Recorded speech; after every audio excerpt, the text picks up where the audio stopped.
समय की axis by India का पहला आंकड़ा आ गया है। छत्तीसगढ़ में कांग्रेस को 40 से 46 सीटें दिखाई जा रही हैं। एक्सिस बाय इंडिया में 40 से 50 सीटें कांग्रेस को दिखाई जा रही है। दीपक जी, मतलब 90 की असेंबली है, पूर्ण बहुमत। 40 से 50 मतलब 45 के ऊपर 46 हो जाता है तो पूर्ण बहुमत है। लेकिन तो 36 से 46 बीजेपी के दिखा रहे हैं। दीपक जी, देखिए सर, थोड़ा रूम आजकल देने लगे हैं सब, थोड़ा रूम ये दे देते हैं, इधर से निकल लो, उधर से निकल लो, इधर से निकल लो। बताइए कि जो 46 का आंकड़ा है, यदि मैक्सिमम पर चला जाता है तो भारतीय जनता पार्टी सरकार बना रही है। और यदि एक मान लीजिए छत्तीसगढ़ में सबसे बड़ी वो है अभी तक जिसको भी मिला है, क्लीन मैंडेट वहां पर मिला है आज तक, है ना? बिल्कुल। और मैं ये भी बता दूं, असेंबली छोटी है, 90 लोगों की असेंबली है। हाँ। तो पार्टियों को तोड़ना ज्यादा आसान होगा। तो अगर 42 तक बीजेपी ले आती है तो बीजेपी वैसे ही सरकार बना लेगी। हाँ, मतलब ये तो पहले भी हम लोग बात करते ही रहे कि बीजेपी जीतती है तो सरकार बनाती है और नहीं जीतती है तो वो जरूरी बनाती है। देखिए सब हंस रहे हैं यहाँ पर, लेकिन इस समय ये आंकड़ा बताना बेहद जरूरी हो जाता है। छत्तीसगढ़ में वहां एग्जिट पोल का जो आंकड़ा है वो मैं एक बार फिर जल्दी से आपको बता देती हूँ। एक्सिस बाय इंडिया का ये आंकड़े सामने आ चुके हैं। छत्तीसगढ़ जहां पर 90 विधानसभा सीटें, कांग्रेस को 40 से 50 सीटों का अनुमान है। बीजेपी की अगर बात करें तो 36 से 46 सीटों का अनुमान यहां पर एक्सिस बाय इंडिया का एग्जिट पोल लगा रहा है। शरद जी, अगर वहाँ पे कोई ज़रूरत पड़ी भी तो गोंडवाना गणतंत्र पार्टी है, अजीत जोगी के बेटे, उनकी अपनी पार्टी है।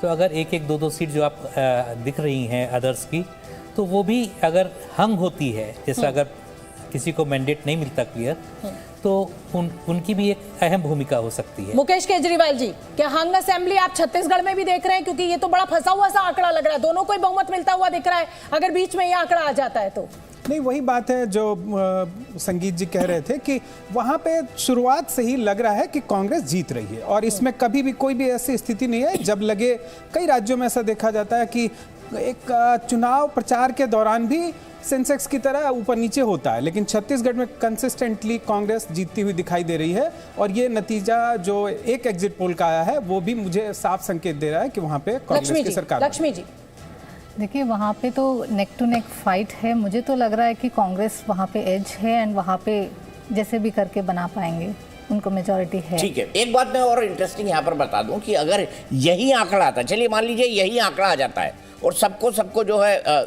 इसका मिड मिल जाता है, 45 कांग्रेस को, बीजेपी को मिड मिल गया, तो 36 में आप 42 सीटें उनकी और 1 से 5, तो उधर भी सरकार बनती दिखाई दे रही है, इधर भी सरकार बनती। मैं वही कह रही हूँ कि 40 से 50 के बीच में अगर 45 का आंकड़ा आ जाता है, 46 का आंकड़ा कांग्रेस के पास आता है तो कांग्रेस सरकार बना रही है। और 36 से 46 में अगर अपनी अपर लिमिट को बीजेपी का आंकड़ा छू लेता है 46 और 45, तो बीजेपी सरकार बना रही है। तो कुल मिलाकर, जैसा कि मैं और दीपक जी पहले भी बात कर रहे थे कि अब ये एक रूम जो है वो दोनों के लिए ये, और एकदम क्लियर मैंडेट किसी के लिए भी नहीं कहा जा सकता है। संगीत रागी, देखिए मैं छत्तीसगढ़ चुनाव को लेकर के कई बार भारतीय जनता पार्टी के जो लोग वहां से होकर, मैं एक मिनट एमपी मेट्राइज का एग्जिट पोल, मध्य प्रदेश में कांग्रेस को 87 से 107 सीटों का अनुमान है, अन्य को मिल सकती है 2 सीटें, लेकिन बीजेपी को क्लियर मेजॉरिटी मेट्राइज का एग्जिट पोल दे रहा है। मेट्राइज का एग्जिट पोल